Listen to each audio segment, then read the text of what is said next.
आज हम लोग स्टार्ट करने वाले हैं क्लास 9th का मैथ लेसन फर्स्ट चैप्टर का नाम हमारा है संख्या पद्धति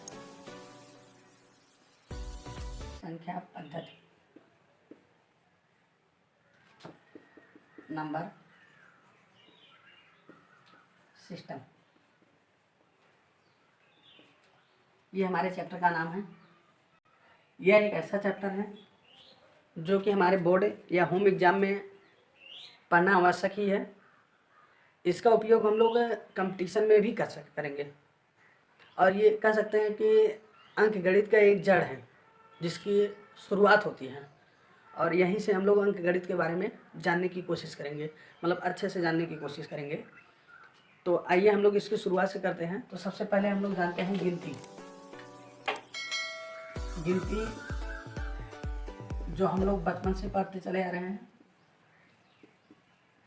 क्लास फर्स्ट में, सेकंड में हम लोगों को पढ़ाया जाता था 1 2 3 4 5 6 7 ऐसे 9 तक। तो वो सब हमारे गिनती के बारे में हम लोग जानते हैं।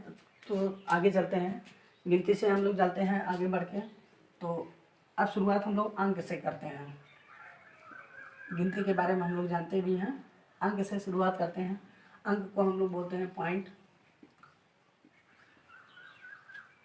अंक जो हमारी गिनती होती है 1 2 3 4 5 6 7 इनफाइनाइट तक जो हमारी गिनती होती है, उसी में 0 से लेकर 9 तक की जो गिनती होती है, उसी में 0 से लेकर 9 तक की जो गिनती होती है उसी को हम लोग कहते हैं अंक। यहाँ पर एग्जाम्पल में 0 1 2 3 4 5 6 7 8 9। तो ये हमारे होते हैं गिनती, मतलब अंक। गिनती के ये होते हैं, तो ये हमारे होते हैं गिनती, मतलब अंक। गिनती के ये होते हैं अंक। अंक हमारे होते हैं टोटल 10। देखिए 1 2 3 4 5 6 7 8 9 10।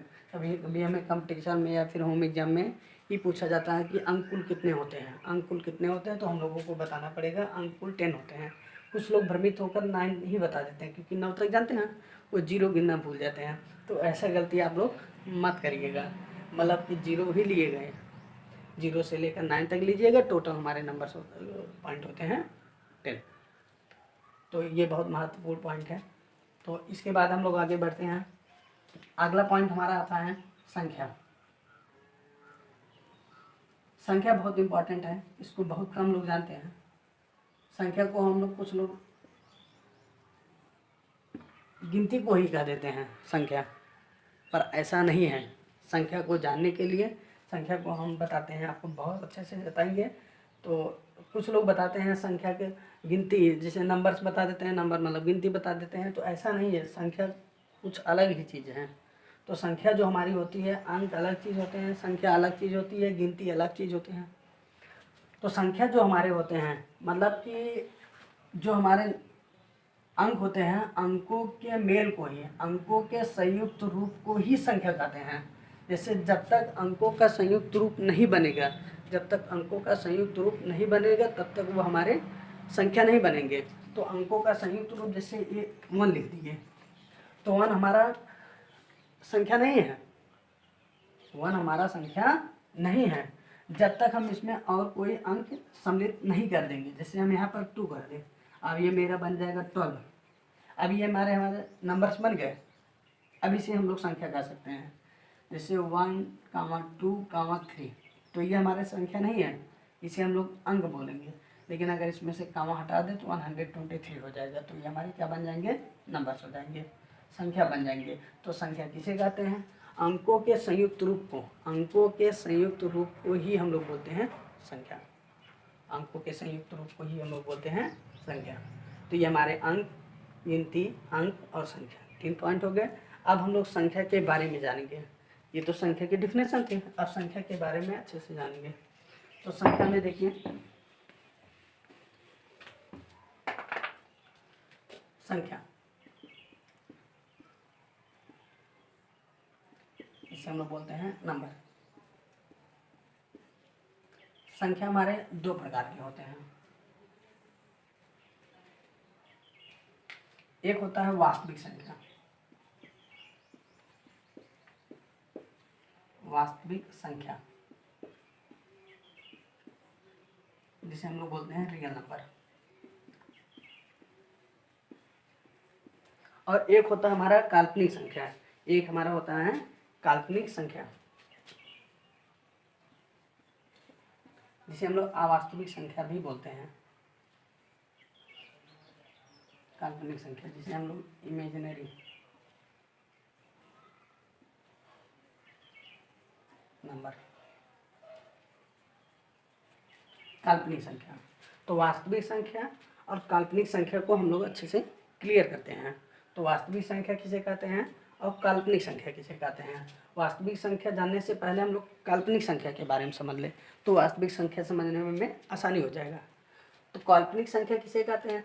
काल्पनिक संख्या जिस ऋणात्मक संख्या का वर्गमूल किया जाता है, जिस ऋणात्मक संख्या का वर्गमूल किया जाता है वह संख्या हमारी काल्पनिक संख्या कहलाती है। जैसे √-5 ये हमारे काल्पनिक संख्या है। क्यों? क्योंकि इसका वर्गमूल नहीं किया जाता। सीधा सीधा आप समझ लीजिए कड़ी के अंदर यदि ऋणात्मक है तो हमारे काल्पनिक संख्या है। √-7 हो जाए, √-3 हो जाए, √-4 हो जाए। कुछ लोग भ्रमित होंगे 4 का तो वर्गमूल हो जाएगा, तो 4 का वर्गमूल तो हो जाता है, ऐसे कर लेंगे आप। जैसे -1 गुणे 4 कर लेंगे, 4 का वर्गमूल करेंगे तो 2 हो जाएगा, लेकिन -1 का वर्गमूल नहीं हो पाएगा। तो सीधा सीधा आप जानिए कड़ी के अंदर यदि ऋणात्मक संख्या है तो वो हमारे काल्पनिक संख्या है जिसकी हम लोग सिर्फ कल्पना कर सकते हैं। और वास्तविक संख्या का मतलब होता है रियल नंबर। रियल नंबर मतलब जो रियल में होते हैं, रियलिटी जो होती है उसे हम लोग बोलते हैं रियल नंबर। तो काल्पनिक संख्या को छोड़कर हमारे जितने भी संख्या, जितने भी नंबर्स होते हैं उसमें हम इमेजिनरी नंबर को छोड़ देंगे। काल्पनिक संख्या को छोड़कर बाकी जितनी भी संख्या होती है सब वास्तविक संख्या होती है। जैसे -3, 5, 1/2, √5/3, 6, चाहे जिस प्रकार की भी संख्या हो वह हमारे क्या कहलाते हैं, वास्तविक संख्या कहलाते हैं। वास्तविक संख्या की परिभाषा जो बुक में दी गई है उसमें बताया जाता है कि वह संख्या जो परमेय भी हो और अपरमेय भी हो, वह संख्या जो परमेय भी हो और अपरमेय भी हो, उन संख्याओं को हम लोग वास्तविक संख्या कहते हैं। उन संख्याओं को हम लोग वास्तविक संख्या कहते हैं। तो शायद है कि आपको अच्छे से समझ गया होगा। इसके लिए आप वही याद रखिएगा कड़ी के अंदर एक माइनस है तो वो काल्पनिक संख्या है, और ऐसी संख्या छोड़कर बाकी सभी संख्या हमारी वास्तविक संख्या कहलाती हैं। वास्तविक संख्या के लिए मैंने आपको बुक वाली भी डिफिनेशन बता दी है। वह संख्या है जो परमेय भी हो और अपरमेय भी हो, ऐसी संख्याओं को हम लोग वास्तविक संख्या कहते हैं। अब काल्पनिक संख्या के बारे में हम लोग बाद में और चर्चा करेंगे अगली क्लास में। वास्तविक संख्याओं के बारे में कुछ डिफिनेशन है जो कि 10 या 12 13 डिफिनेशन है। हम डिफिनेशन को क्लियर कर लेते हैं।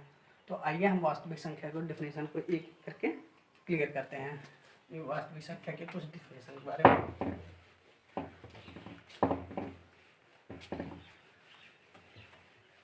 हम वास्तविक संख्या के कुछ डिफिनेशन में सबसे पहले यहाँ पर जानते हैं प्राकृतिक संख्या। प्राकृतिक संख्या क्या चीज़ होता है हम इसके बारे में जानते हैं। प्राकृतिक संख्या का मतलब होता है वे संख्याएं, वे वस्तुएं जो प्राकृतिक में पाई जाती हैं, जो प्राकृतिक में पाई जाएगी, जो संख्या प्राकृतिक में पाई जा सकती है उन संख्याओं को हम लोग कहते हैं प्राकृतिक संख्या। जैसे एग्जाम्पल में हम बता दें, कोई रूम है, उस रूम में कुछ छात्र बैठे हुए हैं 2, 4, 6, 1। तो कुछ छात्र बैठे हैं तो हम बोलेंगे कि कमरे में जाइए देखिए कितने छात्र हैं, या फिर उस रूम में जाइए देखिए कितने छात्र। तो आप देख के आएंगे, बताएंगे 2, 4 जो भी रहेंगे वो बताएंगे। लेकिन अगर उस कमरे में कोई नहीं रहेगा तो इसका मतलब है कोई नहीं है। तो जब कुछ संख्या नहीं होती तो उसको हम लोग 0 से प्रदर्शित करते हैं। तो 0 तो प्राकृतिक में रही नहीं, कमरे में था ही नहीं। तो 0 को छोड़कर बाकी जितने भी संख्या हमारी हुई सब प्राकृतिक संख्या कहलाती हैं।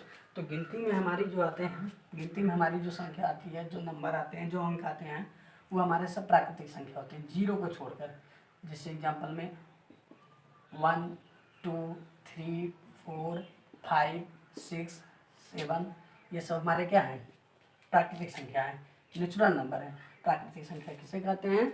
एक से लेकर अनंत तक की गिनती को, अनंत तक की संख्या को हम लोग क्या कहते हैं? प्राकृतिक संख्या कहते हैं। जीरो को छोड़ देंगे, क्योंकि जीरो जब रूम में क्लास में कोई छात्र है ही नहीं, तो इसका मतलब प्राकृतिक में उस रूम में कोई है ही नहीं, तो उसे जीरो से प्रदर्शित करेंगे। तो जीरो प्राकृतिक में नहीं सुनाते हुए प्राकृतिक संख्या में नहीं आता, तो जीरो को छोड़कर बाकी सभी प्राकृतिक संख्या। अगला दूसरा नंबर हमारा आता है पूर्ण संख्या। पूर्ण मतलब पूरा। पूरा में हम लोग देख ही रहे हैं कि यहाँ पर इतने नंबर ले ही लिए हैं, 1 2 3 4 5 6। अब हमारा क्या छोटा है? जीरो। जीरो को ही ले लेंगे तो हमारा पूर्ण नंबर हो जाएंगे। तो हम लोग इसको बताएंगे प्राकृतिक संख्या में शून्य को सम्मिलित करना। जीरो को सम्मिलित कर लेने पर जो संख्या होती है उन्हीं को हम लोग कहते हैं पूर्ण संख्या। जैसे 0 1 2 3 4 5 6, ये सब हमारे क्या हैं? पूर्ण संख्या है। पूर्ण संख्या के डिफिनेशन बताने के लिए हम लोग बता सकते हैं कि जीरो से लेकर अनंत तक की संख्या को, जीरो से लेकर अनंत तक की संख्या को ही हम लोग कहते हैं पूर्ण संख्या। जीरो से लेकर अनंत तक की संख्या को हम लोग कहते हैं पूर्ण संख्या। तो पूर्ण संख्या हम लोग बोलते हैं। अगला नंबर हमारा आता है इंटीजर, तीसरा नंबर, जिसे हम लोग कहते हैं पूर्णांक। पूर्णांक संख्या, पूर्णांक संख्या को हम लोग बोलते हैं integer. Integer number, integer number. Integer number हमारे क्या होते हैं? इंटीजर नंबर हमारे होते हैं वे संख्याएं जो धनात्मक और ऋणात्मक दोनों रूपों में होती हैं। जिसे हम धनात्मक और ऋणात्मक दोनों रूपों में लिखी जाती है, उन संख्याओं को हम लोग बोलते हैं पूर्णांक संख्या। पूर्णांक संख्या जैसे हमारे 0 1 2 3 4 5 6 7 ये, और यहाँ पर -1 -2 -3 -4 -5 -6, ये सब हमारे क्या हैं?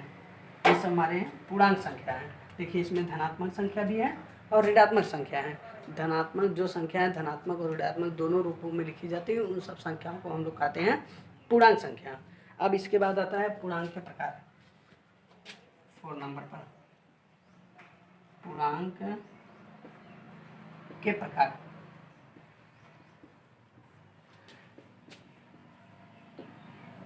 Types of integer, integer number. हमारे पूर्णांक के कुछ प्रकार होते हैं। पूर्णांक के कुल 3 प्रकार होते हैं। पूर्णांक के हमारे कुल 3 प्रकार होते हैं, जिसमें से एक होता है धनात्मक पूर्णांक। धनात्मक पूर्णांक जिसे हम लोग बोलते हैं पॉजिटिव, पॉजिटिव इंटीजर।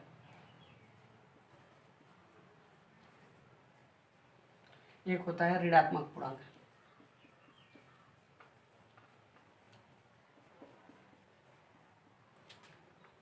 जिसे हम लोग बोलते हैं निगेटिव इंटीजर। और एक होता है शून्य पूर्णांक,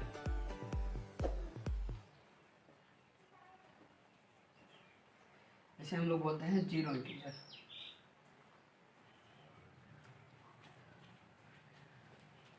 तो यहाँ पर देखिए पूर्णांक के कुल 3 प्रकार होते हैं, धनात्मक पूर्णांक, ऋणात्मक पूर्णांक और शून्य पूर्णांक। धनात्मक पूर्णांक किसे कहते हैं? पूर्णांक की वह संख्याएं, पूर्णांक की वह संख्याएं जो धनात्मक रूप में होती हैं। पूर्णांक की वह संख्याएं जो धनात्मक रूप में होती है, उन संख्याओं को हम लोग बोलते हैं धनात्मक पूर्णांक, पॉजिटिव इंटीजर्स। तो यहाँ पर धनात्मक पूर्णांक में जैसे हमारा 1 2 3 4 5 6 7 तक। और यहाँ पर देखिए ऋणात्मक पूर्णांक, इंटीजर्स के वे नंबर्स, वे संख्या जो ऋणात्मक रूप में होती है, जो संख्या ऋणात्मक रूप में लिखी जाती है, उन संख्याओं को हम लोग बोलते हैं ऋणात्मक पूर्णांक। जैसे -1 -2 -3 -4 -5 -6, ये सब हमारे क्या हैं? ऋणात्मक पूर्णांक होते हैं। और जीरो पूर्णांक किसे कहते हैं? जीरो पूर्णांक, जीरो एक ऐसी संख्या होती है न तो धनात्मक होती है और ना ही ऋणात्मक होती है। जीरो एक ऐसी संख्या होती है जो न तो धनात्मक होती है और न तो ऋणात्मक होती हैं। तो हमारे यहाँ पूर्णांक के प्रकार हो गए धनात्मक पूर्णांक, ऋणात्मक पूर्णांक और शून्य पूर्णांक। अगला पॉइंट हम लोग स्टार्ट करेंगे 5। 5 में हमारा क्या आता है? 5 में हम लोग पढ़ेंगे परमेय संख्या। जानेंगे परमेय संख्या किसे कहते हैं। परमेय संख्या किसे कहते हैं? वे दो संख्याएं जिसे हम p बटे क्यू के रूप में, वे दो संख्याएं जिसे हम p बटे क्यू के रूप में लिख सकते हैं, उन संख्याओं को हम लोग परमेय संख्या कहते हैं। उन संख्याओं को हम परमेय संख्या कहते हैं। दो संख्याएं हमारे जैसी जो है, दो संख्या p और q क्यों है? दो परमेय संख्या हमारे p और q हो गए, तो परमेय संख्या हमारे हो जाएंगे p बटे q। परमेय संख्या p बटे q। किन्हीं दो संख्याओं को जब भिन्न के रूप में लिखा जा सकता है या अंश बटे हर के रूप में लिख सकते हैं, उन संख्याओं को ही हम लोग कहते हैं परमेय संख्या। पर इसमें एक बात ध्यान देनी है, संकेत में q नॉट इक्वल टू 0 होना चाहिए। q का मान कभी भी शून्य नहीं होना चाहिए। अगर q का मान शून्य हो जाएगा तो ये परमेय संख्या नहीं बन पाएगा। और दूसरा पॉइंट हमें ये ध्यान देना है कि हम संख्या को भी, जैसे एक ही संख्या दिया गया तो उसको भी पूर्णांक कह सकते हैं, उसको भी परमेय संख्या कह सकते हैं। जैसे 5 है, 5 को भी परमेय संख्या कहा जा सकता है। क्यों? क्योंकि 5 को परमेय संख्या इस नाते कहा जा सकता है, 5 बटे 1 लिखा जा सकता है। 5/1 लिख देंगे तो ये हमारे क्या हो जाएंगे? परमेय संख्या हो जाएंगे। 5/1 लिख देंगे तो ये हमारे एक परमेय संख्या कि 1 लिखने से मान में कोई परिवर्तन नहीं होगा। तो किसी भी संख्या को परमेय संख्या कहा जा सकता है। किसी भी परमेय संख्या को परमेय संख्या कहा जा सकता है। क्यू का मान नॉट इक्वल टू 0 होना चाहिए, ये बात ध्यान देना चाहिए। अगला पॉइंट हमारा आता है 6, अपरमेय संख्या। वे संख्याएं जो p बटे q के रूप में नहीं लिखी जा सकती, वे संख्याएं जो p बटे q के रूप में नहीं लिखी जा सकती, उन संख्याओं को हम लोग अपरमेय संख्या कहते हैं। अपरमेय संख्या का मतलब सीधा सीधा आप समझ जाइए कि जो संख्या के रूप में ना हो। जैसे ये √5/3, √3 + 2 ये संख्या तो है नहीं, तो √5/3 एक अपरमेय संख्या है। √3 + 2 2√3/2 ले लीजिए। पाई भी एक अपरमेय संख्या होता है, इसको आप अच्छे से याद कर लीजिए। पाई भी एक अपरमेय संख्या होता है। अपरमेय संख्या किसे कहते हैं? जिसे हम p बटे q के रूप में नहीं लिखा जा सकता। जिसे p बटे q के रूप में नहीं लिखा जा सकता, उन संख्याओं को अपरमेय संख्या कहते हैं। तो और इस तरीके के होंगे जो कड़ी के रूप में होंगे तो वो हमारी एक अपरमेय संख्या कहलाएंगे। अपरमेय संख्या के बाद हमारे आते हैं सम संख्या जिसे कहते हैं। सम संख्या जिसे हम लोग बोलते हैं इवन नंबर।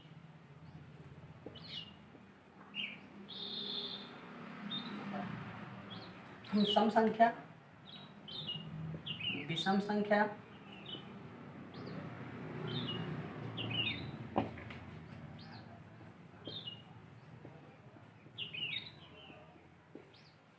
विषम संख्या जिसे ऑड नंबर कहते हैं। अगला नंबर हमारा आता है ऋण संख्या। ऋण संख्या जिसे हम लोग बोलते हैं प्राइम नंबर।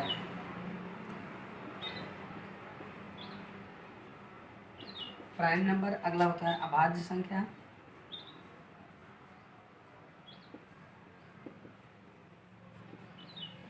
अभाज्य संख्या को भी हम लोग प्राइम नंबर कहते हैं।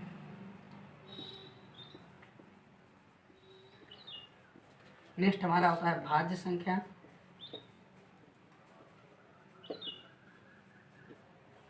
जिसे हम लोग कंपोजिट नंबर कहते हैं। इसके लिए हम अलग से कुछ नंबर लिखते हैं और वहाँ से आपको समझाने की कोशिश करते हैं। जैसे 1, 2, 19, 20, हाँ इतने में हो जाएंगे। आइए इसी में हम आपको समझाते हैं इन सभी डिफिनेशनों को अच्छे से। तो यहाँ से देखिए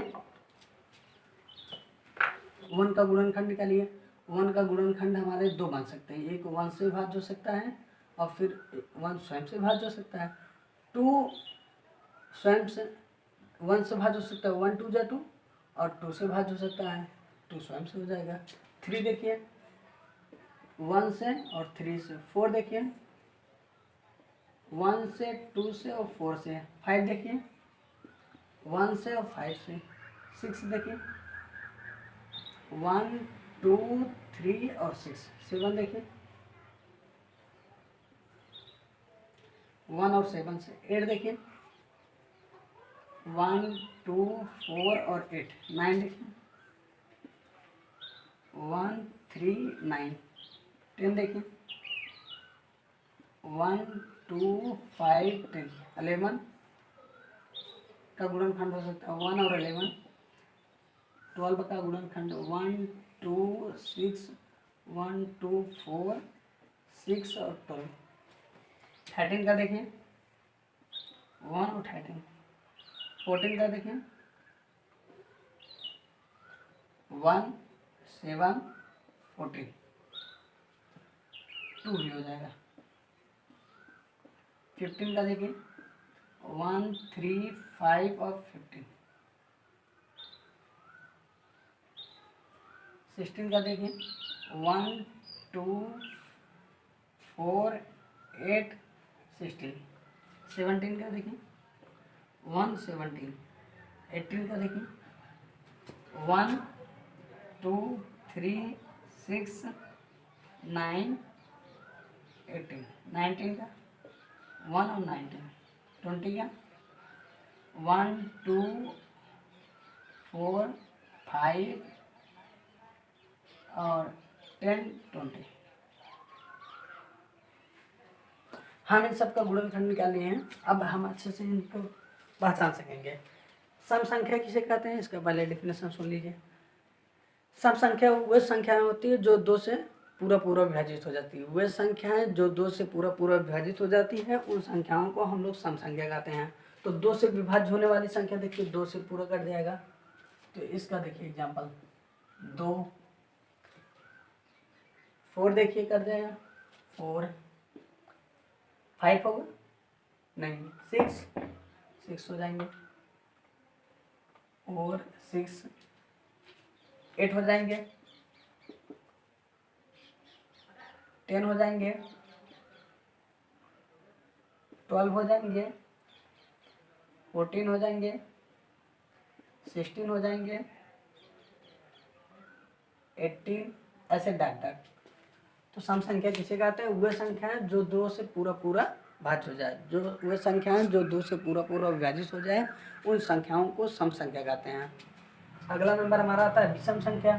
वह संख्याएं जो 2 से पूरा पूरा विभाजित न हो। वे संख्याएं जो 2 से पूरा पूरा विभाजित न हो उन संख्याओं को हम लोग विषम संख्या कहते हैं। तो विषम संख्या में हमारे देखिए जो संख्या 2 से भाज्य थे उसको छोड़ दे बाकी सभी हो जाएंगे।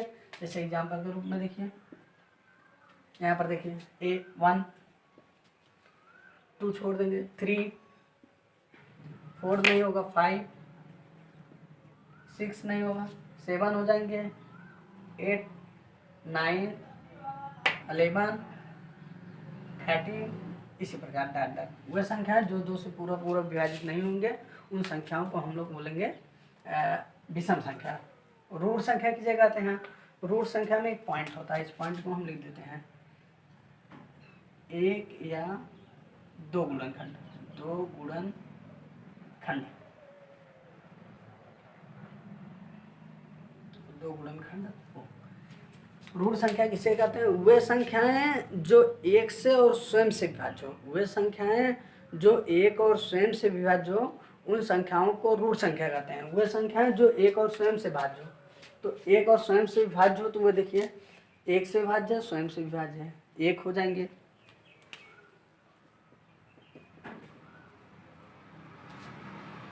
2 देखिए 2 देखिए 1 से विभाज्य है और 2 से विभाज्य है। 1 से और 2 से मतलब 2 से 2 हो जाएंगे। 3 1 से विभाज्य है 3 से विभाज्य है।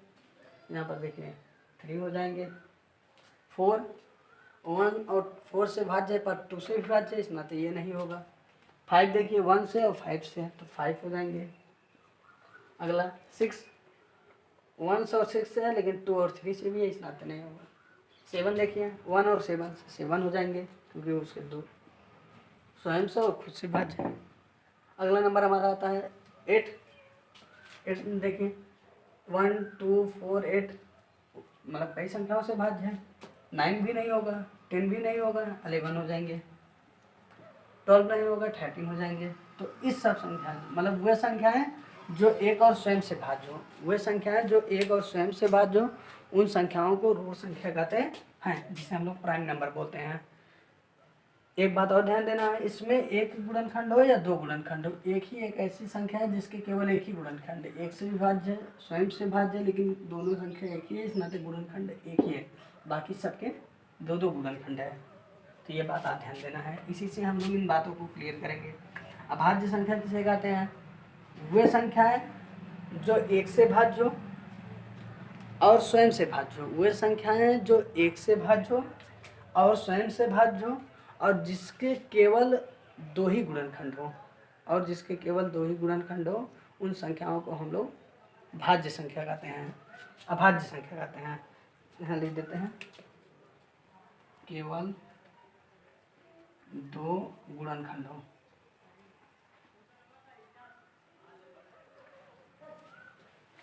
अभाज्य संख्या किसे कहते हैं? वह संख्या है जो एक से भाज्य हो और स्वयं से भाज्य हो और जिसके केवल दो गुणनखंड हो, और जिसके केवल दो गुणनखंड हो, उन संख्याओं को हम लोग अभाज्य संख्या कहते हैं।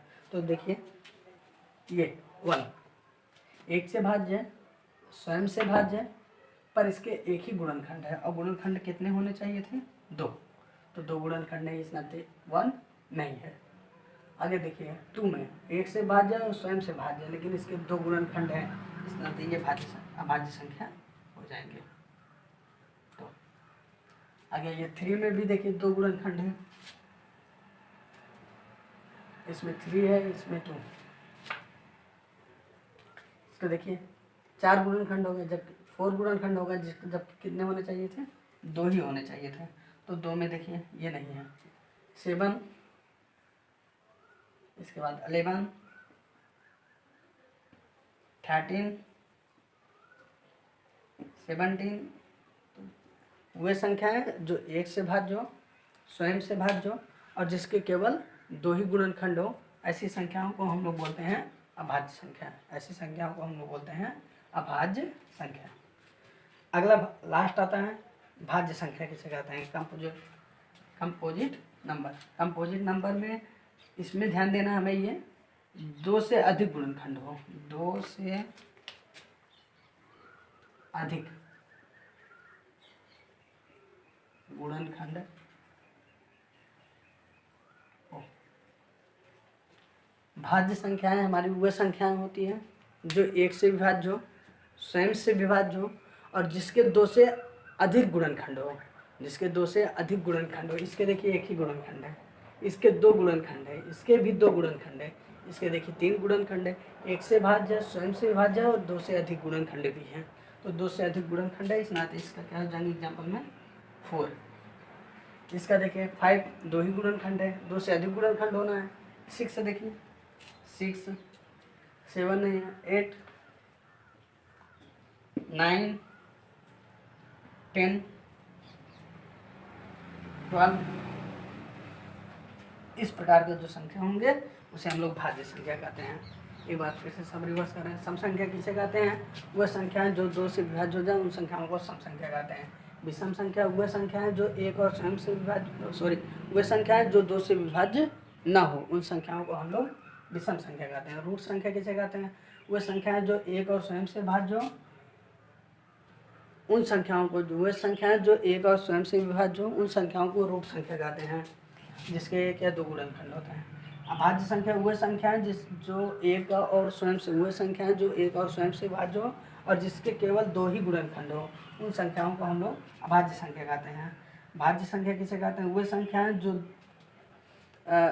एक और स्वयं से भाज्य हो जिसके 2 से अधिक गुणनखंड हो, उन संख्याओं को हम लोग बोलते हैं भाज्य संख्या। उन संख्याओं को हम लोग भाज्य संख्या कहते हैं। एक डिफिनेशन और जान लेना हमें।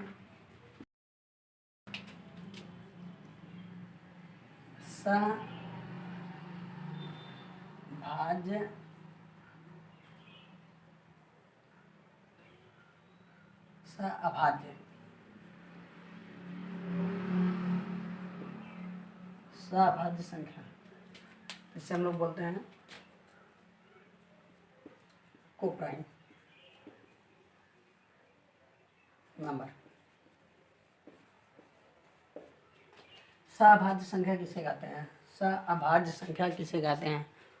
वे संख्याएं दो या दो से अधिक किन्हीं दो संख्याओं का यदि मासा एक हो, किन्हीं दो संख्याओं का यदि मासापा एक हो, उन संख्याओं को हम लोग सअभाज्य, सा मतलब साथ देने वाला, जैसे 3 और 5, 3 और 5 का मासा बोलिए, इसका गुणनखंड हमारा 1 और 3 है, इसका गुणनखंड 1 और 5 है, तो इन दोनों का मासापा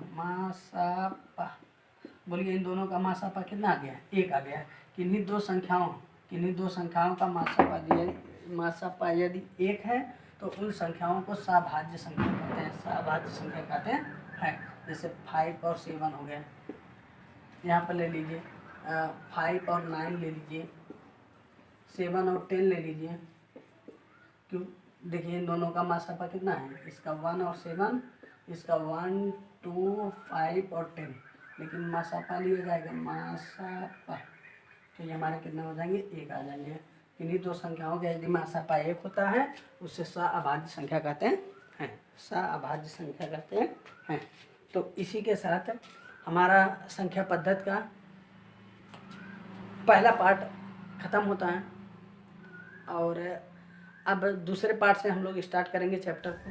ये हमारे कुछ डेफिनेशन थे जो जानना आवश्यक था, तो आप इसको अच्छे तरीके से वीडियो को रिवर्स करके परिभाषा को सुनकर लिख लीजिए अच्छे से, और उसको याद कर लीजिए, और जो एग्जाम्पल बताए गए हैं उसको आप नोट कर लीजिए।